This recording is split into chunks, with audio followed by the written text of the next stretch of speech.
Hey guys, mambo, karibuni tena katika channel yangu. Kama ni mgeni hapa na mara yako kwanza kusikia sauti hii, mambo, naitwa Haika na napost videos hapa YouTube kila wiki. Katika video ya leo nitaelekezeni na nitaonyesheni namna nilivyopika kisamvu changu kwenye pressure cooker, na hichi ni kisamvu cha karanga pamoja na nazi. Kwenye pressure cooker nimeweka kisamvu ambacho kimeshatwangwa vizuri, nikaweka na kitunguu saumu pamoja na maji ya kutosha. Nitakichemsha kwa muda wa dakika 35. Kwanza hiyo ni raundi ya kwanza kuchemsha muda 35. Okay, unaweza ukachemsha kisamvu chako kwenye mkaa, kwenye gesi, vyote, lakini mimi leo nimetumia pressure cooker. Okay? Baada ya dakika 35 zilivyoisha sasa kama mnaviona hapo, kinachofuata sasa nitaweka viungo kwenye hicho kisamvu. Nitaweka kitunguu maji, nitaweka karoti, nyanya pamoja na hoho. Nitaweka pia mafuta na chumvi.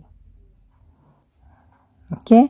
Baada ya hapo nitafunga, nitarudisha kwenye pressure cooker, afu nitakifungia tena kichemke tena kama kwa dakika 20 hivi. Mimi napendelea kuchemsha kisamvu changu, yani kukichemsha sana. Napenda kukichemsha hivyo. Kwa hiyo lakini kama wewe huchemshi sana, lakini naona kisamvu kiwe kitamu, pia jitahidi kukichemsha vizuri ili kiwe kitamu.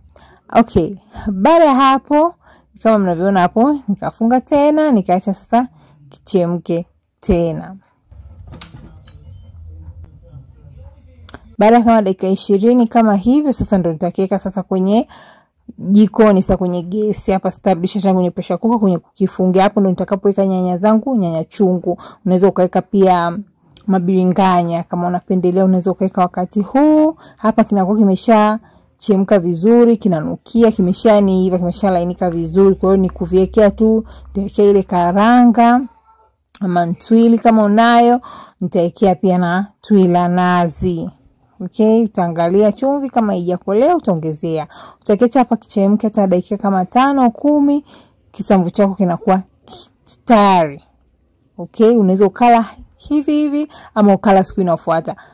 By the way, nimeona watu wengi wanapenda sana kula kisamvu siku inayofuata, na wasema kiporo chake ni kitamu zaidi. Comment hapo chini kama unadhani kiporo cha kisamvu, yani kisamvu cha siku inayofuata, ni kitamu zaidi. Comment hapo chini, ningependa kujua. Tuonana tena wiki ijayo. Bye bye.